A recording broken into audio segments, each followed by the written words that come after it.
ఉన్నాయి కదా ఇందులో గ్రహాలు ఉన్నట్లయితే మనకు పురుష లక్షణాలు ఎక్కువగా ఉంటాయన్నమాట ఆ వ్యక్తికి.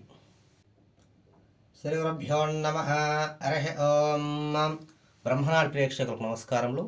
ఈరోజు మరి ఒక కొత్త టాపిక్ గురించి తెలుసుకుందాము. అదేంటంటే బేసి రాశులు, సరి రాశులు అనమాట. మనం మొదటి రోజు నుంచి ఏ విధంగా అంటే రాశులలో ఏముంటాయో తెలుసుకుంటున్నాం కదా. రాశులలో నక్షత్రాల గురించి తెలుసుకున్నాము, పంచభూతాల గురించి తెలుసుకున్నాము, చక్కగా చరరాశి, స్థిర రాశి, దిస్వభావ వాటి లక్షణాల గురించి తెలుసుకున్నాము.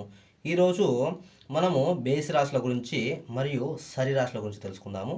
ముందుగా బేసి రాశులు ఏంటో తెలుసుకుందాం అనమాట.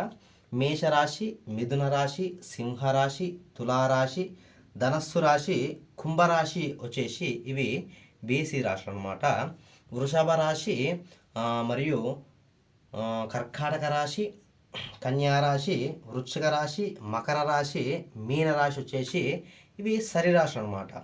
బేసి రాశులలో ఎక్కువగా గ్రహాలు ఉంటే మనకు జాతక చక్రంలో మనకు పురుష లక్షణాలు ఎక్కువగా ఉంటాయి.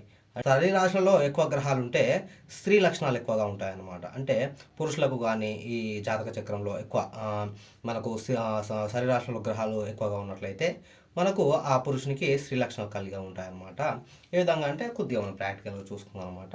ఎక్కువ ఈ బేసి రాశులు ఉన్నాయి కదా, ఇందులో గ్రహాలు ఉన్నట్లయితే మనకు పురుష లక్షణాలు ఎక్కువగా ఉంటాయన్నమాట ఆ వ్యక్తికి. అదే మనకు ఇవన్నీ కూడా మీరు చూసేటివి బేసి రాశులు అనమాట. సరి రాశులలో అంటే ఈ వీటిలలో సరి రాశిలో ఉన్నట్లయితే గ్రహాలు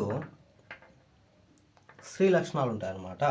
మరియు ఈ సరి రాశులు, బేసి రాశులు మనకు స్త్రీ సంతానం కలుగుతుందా, పురుష సంతానం కలుగుతుందా అనే ప్రశ్నాశాస్త్రానికి కూడా మనం ఉపయోగించుకోవచ్చు అనమాట.